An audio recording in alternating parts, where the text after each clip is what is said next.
लगे महाराज बहरोचन कि पैदा हुई जा तो एक लाल और बेशक जन्म ले तुम्हारी।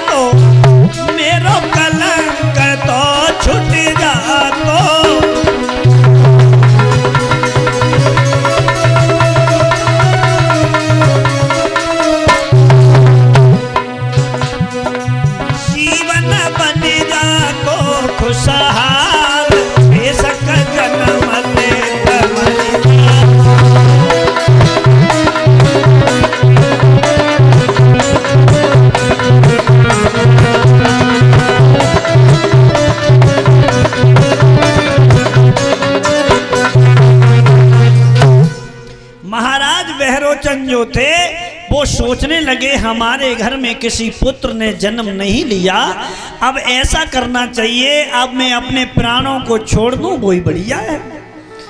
वन में पहुंचे मरने के लिए, वन में पहुंचे कि अब ऐसा करें, अब ये समाज हमें जीने नहीं देगा। अब हो सकता है लोग ये भी कहते हैं कि जब तक पुत्र ना हो तब तक तरण नहीं होता, इसलिए अब मुझे वन में जाना चाहिए और अपने प्राणों को छोड़ देना चाहिए। वन में पहुंचे, एक महात्मा जी से भेंट भई। महात्मा जी कहने लगे क्यों बहरोचन कहाँ जा रहे हो? बोले प्राण छोड़ने के लिए जा रहे हैं। जवाब दिया क्यों? बोले हमारे घर में किसी पुत्र ने जन्म नहीं लिया, अब मेरा तरण कैसे होगा? इसका मतलब है एक पुत्र की इतनी चिंता। जवाब दिया बिल्कुल महाराज, और तुम्हें नहीं पता है बहरोचन, ये चिंता चिता से बढ़ के हुआ करती है। चिंता चिता से बढ़ के होती महाराज परीक्षित। चिंता और चिता लिखो तो एक जैसे ही लगते हैं, केवल एक बिंदु का फर्क होता है चिंता और चिता में, लेकिन दोनों का काम भी एक जैसा ही है कि ये चिंता बड़ी चिता से है और नर को निर्जीव बनाती है।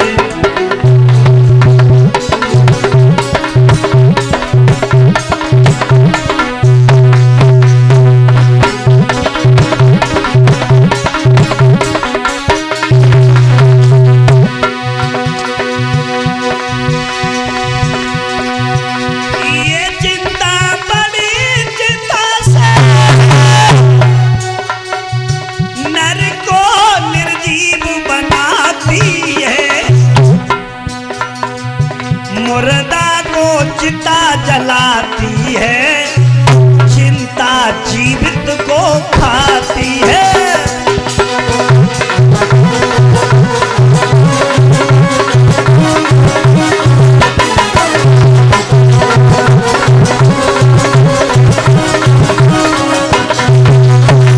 महात्मा जी ने कहा महाराज आप इतनी चिंता कर रहे हो, तुम्हारे दुख को हम दूर करेंगे। नीचे करो, एक काम करो, ये हम आपको फल दे रहे हैं, ये फल ले जाओ और अपनी रानी को इस फल को खिला देना, तुम्हारे घर में एक बहुत सुंदर पुत्र पैदा होगा। लेकिन हाँ, जो फल हम दे रहे हैं इस फल की तासीर खत्म न हो जाए, इस फल में हवा न लग जाए, यहाँ से ले जाओ, कहीं हवा न लग जाए, अपनी रानी के पास ले जाना, अपनी पत्नी को खिला देना, तुम्हारे घर में एक बहुत सुंदर पुत्र पैदा होगा। जब ये फल लेके चले, लेकिन विधि का विधान, बाई समय के बीच में वहां आंधी आई गई भारी।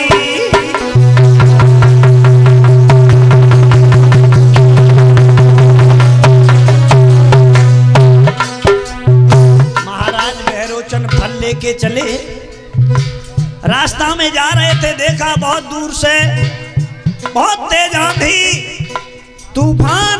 महात्मा जी की बात ध्यान में आ गई। महात्मा जी ने ये कहा था किस फल में कहीं हवा न लग जाए, अब क्या करें क्या न करें।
बहुत तेज आंधी, महात्मा जी की बात ध्यान आ गई। वो फल महाराज भैरोचन ने खुद ही खा लिया, और जब फल खा लिया धीरे धीरे समय व्यतीत हुआ। अब महाराज भैरोचन का जो जिगर था, पेट था, वो बढ़ने लगा।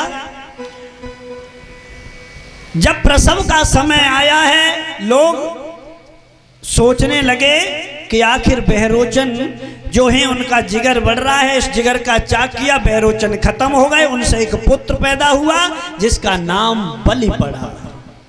ये बलि जो थे ये दैत्यों के राजा थे, लेकिन बहुत सुंदर यज्ञ किया करते थे। जब इन्होंने 99 यज्ञ पूर्ण कर लिए, 100वें अश्वमेध यज्ञ की तैयारी जब इन्होंने की है, उधर इंद्र ने सोचा कि हमारा इंद्रासन चला जाएगा। पहुंच गया भगवान नारायण के पास और कहा, प्रभु देवताओं के लिए कोई जगह रखोगे या नहीं? राक्षसों का राजा बलि जो अपना सारा अधिकार जमाना चाहता है, क्या करें क्या न करें? जवाब दिया, एक काम करो, गंगा की बढ़ती धारा में बांधनी न बांधी जाएगी। हाँ, चाल अगर चल जाएगी तो चाल बदल दी जाएगी, चिंता मत करिए। उसी समय भगवान ने वामन रूप धारण किया, चले ही महाराज बलि के द्वार की तरफ। हुआ ऐसा कि स्वाधीन ब्रह्म सच्चिदानंद और फंस गए फिक्र के चुंगल में।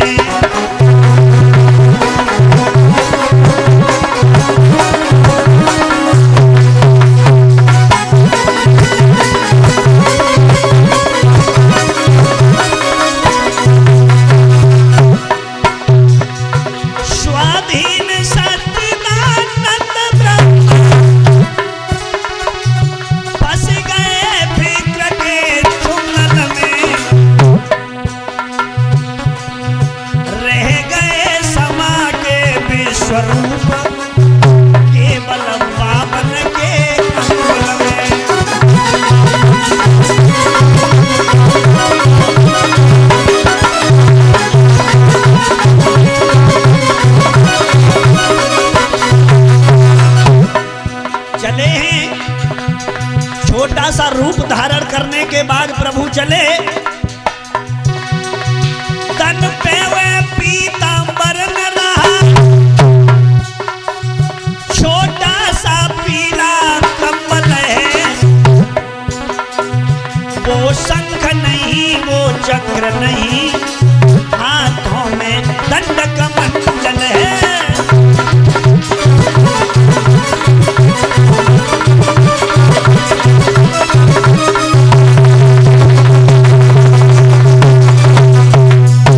भगवान जब चले हैं वामन रूप धारण करने के बाद, शंख नहीं है, चक्र नहीं है, गदा भी नहीं है, केवल बैजंती माला डाले हैं।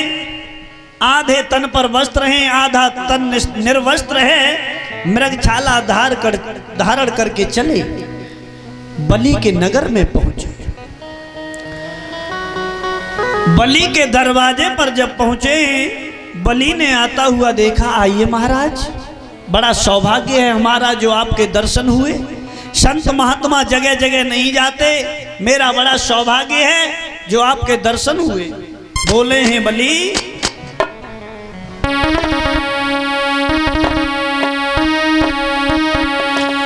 आओ बैठो आसन पे, क्या सेवा करें तुम्हारी, या चाहत कुछ दान करें, क्या सेवक शरण तुम्हारी।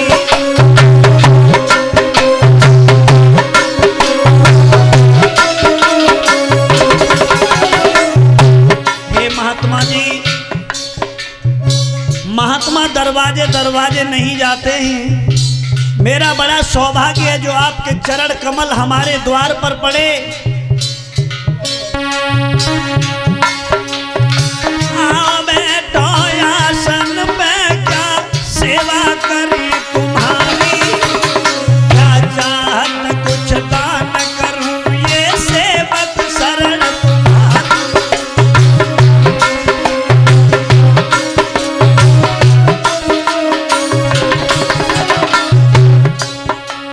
संत शिरोमणि द्वार द्वार पे कभी किसी के न जाते,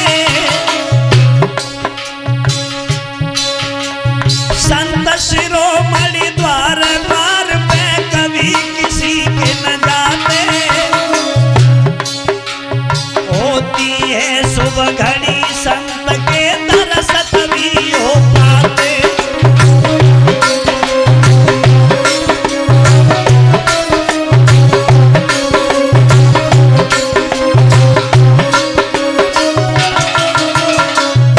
आइए महाराज, हमारा बड़ा सौभाग्य है जो आपके चरण कमल हमारे द्वार पर पड़े। महात्मा दरवाजे दरवाजे नहीं जाते, संत समागम हरि कथा, तुलसी दुर्लभ दोई। संत का आना और प्रभु की कथा ये बड़ी दुर्लभ है। लोग इसे मनोरंजन समझते हैं, आजकल की कथाओं को लोग मनोरंजन समझते हैं, लेकिन संत समागम हरि कथा, तुलसी दुर्लभ दोई। सुतदाराय और लक्ष्मी जे तो पापियों के घर होई। बड़ा सौभाग्य है जो आप जैसे महात्माओं के दर्शन हुए। मैं अपने आप को सौभाग्यशाली समझता हूं। महाराज कहिए तुम्हारी क्या सेवा करें, क्या आस लेके आए हो। जवाब दिया है बलि, मैंने तेरा बड़ा नाम सुना है, मैंने बहुत बड़ा नाम सुना है कि तू बड़ा धर्मज्ञ शासक हो गया है, बड़ा दानी शासक हो गया है। जवाब दिया महाराज ऐसी कोई बात नहीं, अगर कोई दरवाजे पे आ जाता है तो मैं उसे फिर खाली हाथ नहीं लौटाता हूं। बलि बोले हैं महाराज आप कौन सी आस लेके आए हैं, मांग लीजिए, कहना क्या चाहते हो। और बलि बोले भोजन मांगो, कपड़ा मांगो, जो मांगोगे सब हाजिर है। हे नाथ हमारा तन मन धन इन चरणों पे न्यौछावर है।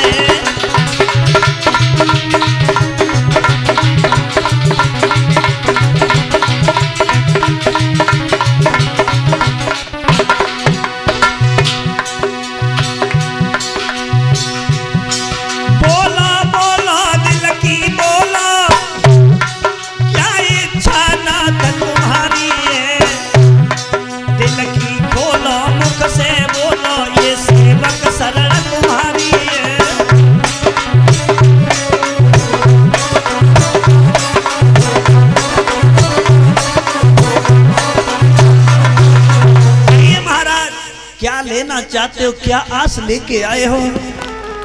भगवान बोले हैं बलि मुझे विश्वास नहीं हो रहा, एक काम करो बलि तुम तिरवाचा भर जाओ, गुरु की सौगंध खा जाओ, तो मैं समझ लूंगा कि मैं जो मांगूंगा आप वही दे देंगे। बलि बोले हैं महाराज बुरा न लगे तो एक बात कहूं, आप हमेशा ऐसे वैसे राजाओं से दान मांगते आए हैं, आप आज बलि से दान मांग रहे हैं। और अगर तिरवाचा की बात करते हो, क्या बात है?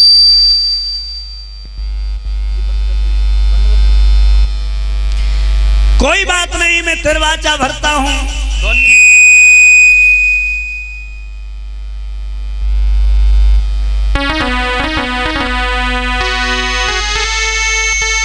तो तिरवाचा नाथ में भरता हूं।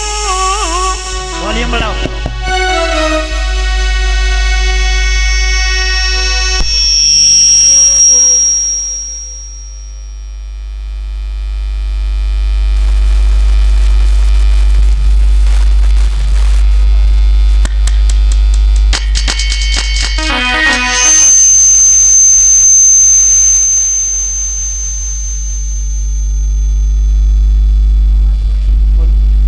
हेलो,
मांग लीजिए, कहना क्या चाहते हो, कौन सी आस लेके हमारे पास में आए हो। आप जो मांगोगे वही दूंगा। बामन बोले हम भी ऐसे वैसे महात्मा नहीं हैं जो दरवाजे दरवाजे जाते फिरें, दरवाजे दरवाजे मांगे।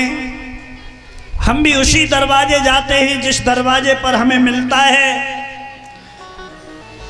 बेटा यह देना चाहते हो तो तिरवाचा भरने के बाद, गुरु की सौगंध खाने के बाद आचमन कर जाइए।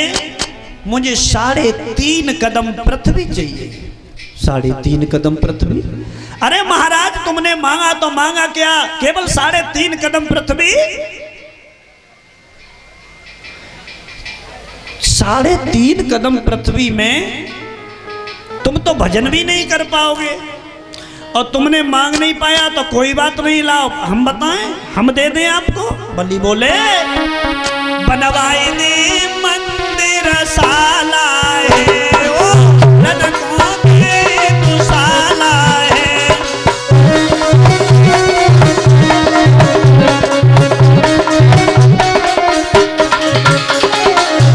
बनवाई दे मंदिर साला है, ओ लड़कों के तू साला है। बाबा ओ हरि की माला है, बाबा बीते समय निराला है।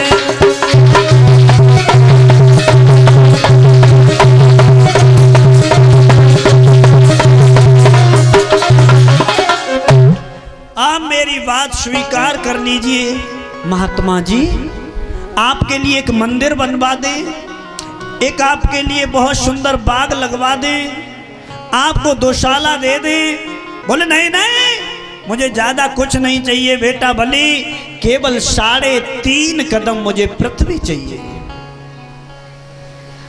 और वो पृथ्वी मैं स्वयं मापूंगा। बलि हंसने लगे, वैसे भी तो बहुत लंबे चौड़े हो, 52 अंगुल के हो, और 3.5 कदम पृथ्वी में तो तुम बैठ भी नहीं पाओगे। ऐसा करें किसी और से नपवा देंगे, कोई लंबा व्यक्ति देखें तो ज्यादा जगह आ जाएगी। बोले नहीं नहीं, मैं तो खुद माप लूंगा। अब इधर बलि के गुरु शुक्राचार्य ने यह सोचा कि मेरा जो शिष्य है वो अनर्थ करने जा रहा है, इसके साथ छल होने जा रहा है। चले और बलि के पास पहुंचे। बेटा बलि, द्वार पे महात्मा है, तुम नहीं जानते ये छलिया है, छलिया, उससे मना कर दो। क्या तुमने दान की तो नहीं बोल दी? बोले महाराज गुरुवर, मैं तो कह चुका हूं, और जो मैंने कह दिया वो अवश्य करूंगा। शुक्राचार्य बोले हैं, बेटा बलि तुम्हें नहीं पता लाला, राजा बलि मत दे दान जमी को, राजा बलि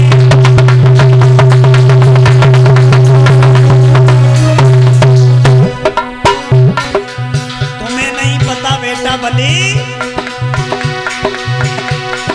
जाई छलिया ने हिरड़ा कुश मारो,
मना कर दो। बलि कहने लगे महाराज गुरुवर, जो होना था वो हो गया, मैं मना नहीं कर सकता। शुक्राचार्य बोले हैं, इसका मतलब है अपनी हटी के कारण ये मटिया मैट कराएगा और खुद गुरुता के नाते से मुझे भी ये दाग लगाएगा। बेटा बलि अभी तुम्हें नहीं पता ये छलिया है, छलिया महात्मा जरूर है लेकिन छलिया है। तुम्हें नहीं पता ये विश्व बिहारी है, तुम्हारी परीक्षा लेने के लिए आए हैं। बलि बोला है चाहे वो विश्व बिहारी हो चाहे विश्व भिखारी हो, हमारे द्वार पे भिखारी बन के आए, महात्माओं की सेवा करना हमारा परम कर्तव्य है। अब मैं अपना वचन नहीं लौटाऊंगा। राजा बलि ने संकल्प के लिए एक पात्र में जल लिया और चले वामन भगवान के पास। विश्वामित्र गुरु शुक्राचार्य सोचने लगे कि अब ये गुरुता के नाते मेरे ऊपर भी कलंक लगने जा रहा है। छोटा सा रूप धारण किया और उस पात्र में बैठ गए। हुआ ऐसा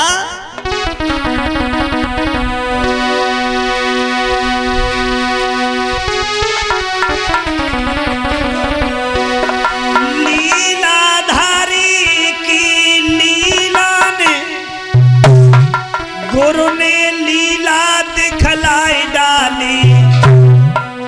पात्र में बैठ के गुरुदेव ने पानी की धार रुका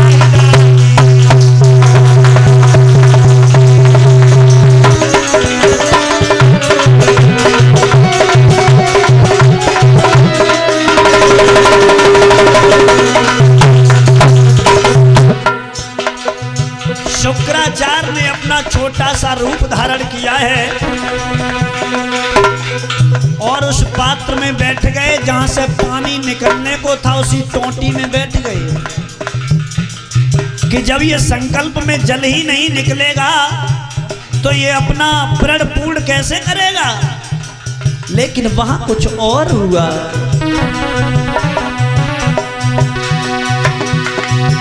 लीला में लीला धर में भी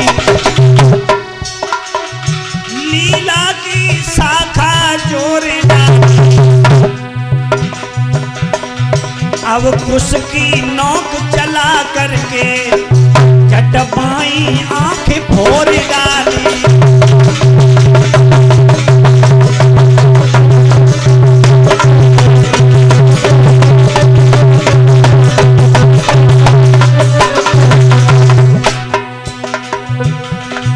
कोई लेता है तो कोई देता है तो कोई ले तो है तो कोई दे तो है तो कई बीच में आंखें फोड़ाए फोड़ाए। कोई लेता है तो कोई दे तो है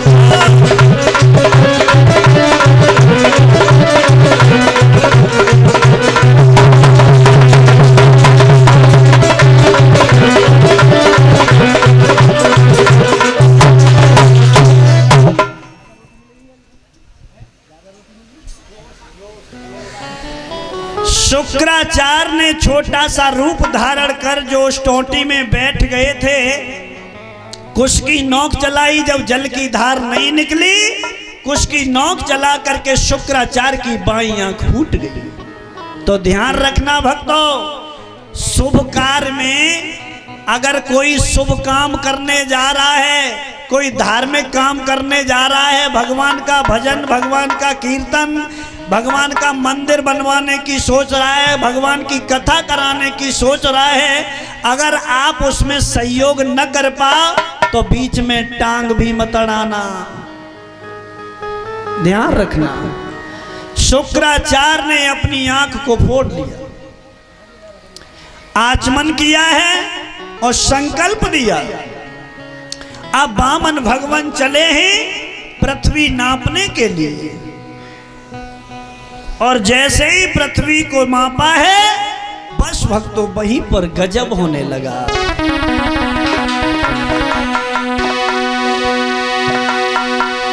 उस विश्वरूप की साया ने सूरज के वंश झांप डाले। तीन ही कदम की पृथ्वी में बने तीनों लोक नाप डाले।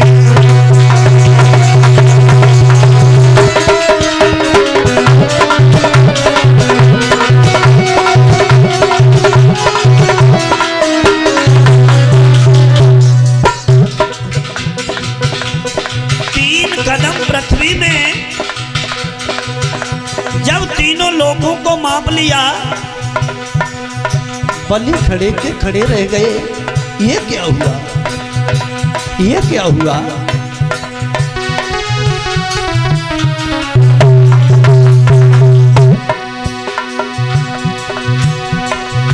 प्रभु बोले खाता खत्म हुआ, थोड़ी है शेष और दे दो। ले चुका दान में 3 कदम, मेरी आधा कदम और दे दो।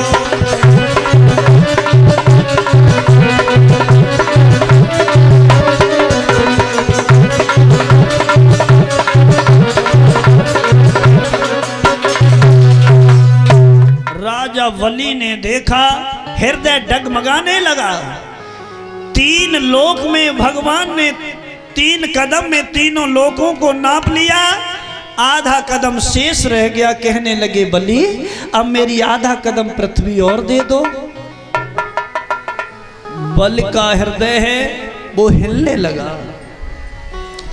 फिर दिमाग में एक बात आई, एक बात कहिए महाराज, एक प्रश्न पूछना चाहते हैं आपसे।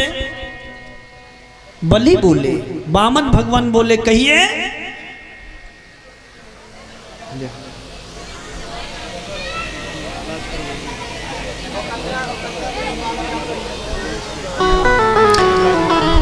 इधर मोहित सनौप श्री प्रमोद कुमार एक हार से हमें सम्मानित कर रहे हैं। एक हार परीक्षित महाराज, एक नवलदेव मैया और उनके भाई जी के लिए, उनके पिताजी के लिए, कन्याओं के लिए 11-11 रुपए के मुद्राओं से सम्मानित कर रहे हैं। ये मोहित सनौप प्रमोद कुमार जो लाजपुर के रहने वाले हैं, उनकी तरफ से ये सम्मानित किया गया है। कामना करते हैं मोहित जी को सद्भक्ति प्रदान होती रहे, इनके परिवार में खुशहाली बढ़ती रहे, बंसी वाला पग पग पे इनकी रक्षा करता रहे। बोलिए वृंदावन बिहारी लाल की, भक्त और भगवान की। कलश वाली बहनें हैं, वो व्यास गद्दी के सामने आ जाएं। ये मोहित जी सम्मानित करना चाहते हैं, कलश वाली बहनें आ जाएं।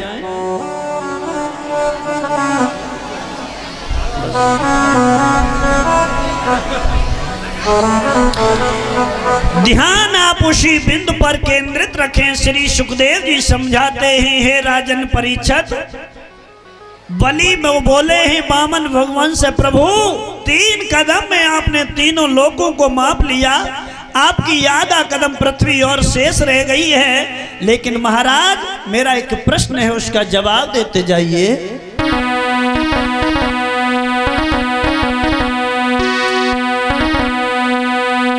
फौरन विचार करी बोली उठे, अब तो थोड़ा ही खाता है।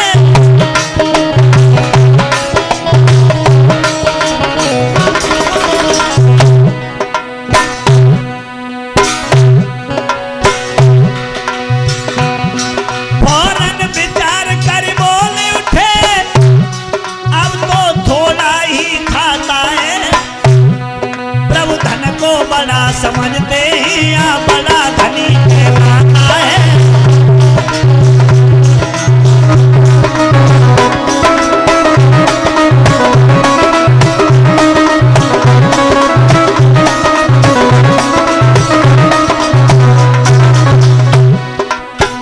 बलि कहने लगे हैं, महाराज धन को बड़ा समझते हैं या बड़ा धनी कहलाता है।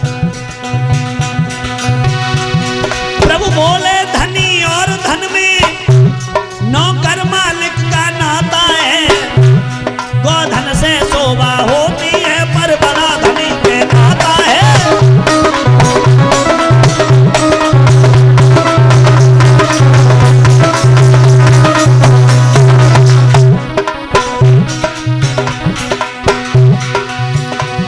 बलि बोला तो बस महाराज निश्चय ही मुक्त ऋणी होगा। यदि 3 कदम में धन होगा तो आधा कदम धनी होगा।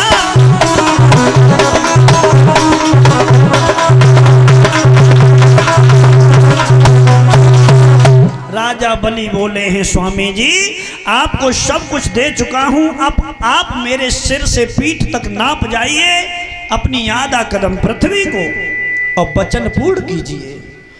वामन जी ने अपना पैर सिर पर रख के कहा, मुझे मेरी पृथ्वी मिल गई, मैं इसी भाव का भूखा था, अब मेरी प्रतिज्ञा पूर्ण हुई है।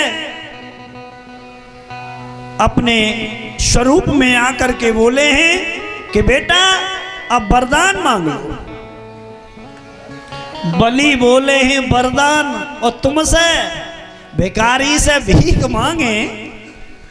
तुम हमारे द्वार पे भिखारी बन के आए और कह रहे हो वरदान मांग लो, क्या तुम्हें शर्म नहीं आई?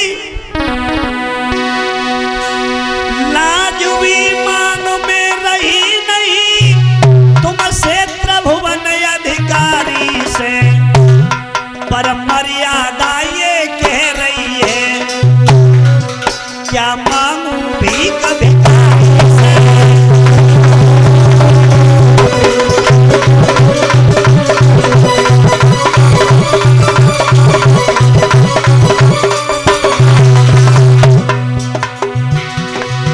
तुमने मेरे द्वार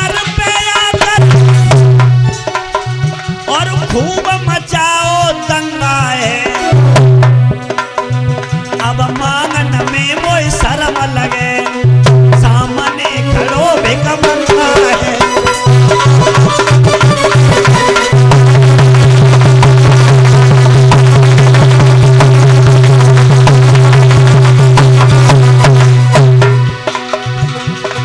अब मांगन में मोय शर्म लगे सामने खड़ो भिकमंगा है।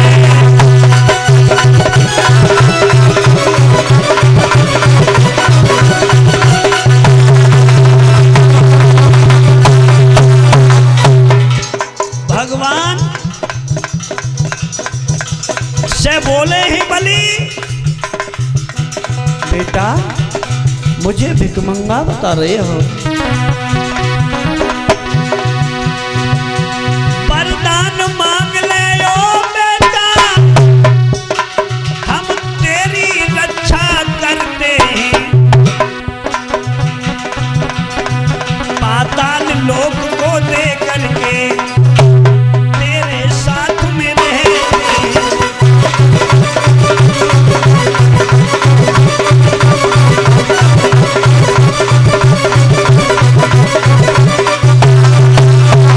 कहा वरदान मांग लो बेटा बलि। बलि बोले महाराज लाज भी आपको रही नहीं, तुमसे त्रिभुवन अधिकारी से मर्यादा ये कह रही है क्या मांगू भीख भिखारी से। तुमने मेरे द्वार पे आकर खूब मचाओ दंगा है, अब मांगन में शर्म लगे सामने खड़ो भिकमंगा है, कह रहे मांग लो, तुमसे मांगे, जो देना चाहो अपनी मर्जी से दे दीजिए। विष्णु भगवान बोले हैं जाइए, पाताल लोक का राज दे दिया और मैं वामन रूप में रहकर सदा तेरी रक्षा करूंगा और हमेशा बलि तू देवताओं में गिना जाएगा। बोलिए वृंदावन बिहारी लाल की। बोले विष्णु भगवान लीलाधारिणियों कह के इच्छानुसार वरदान दिया, बलि को पाताल राज दे के लीलाधर ने प्रस्थान किया।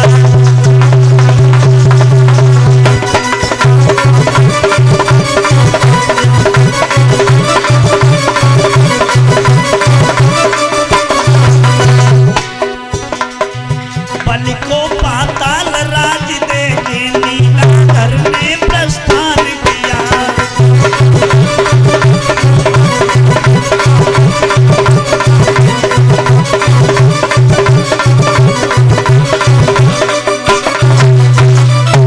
बोलिए विष्णु भगवान की, वामन भगवान की। आइए भगवान का कीर्तन और उसके बाद भगवान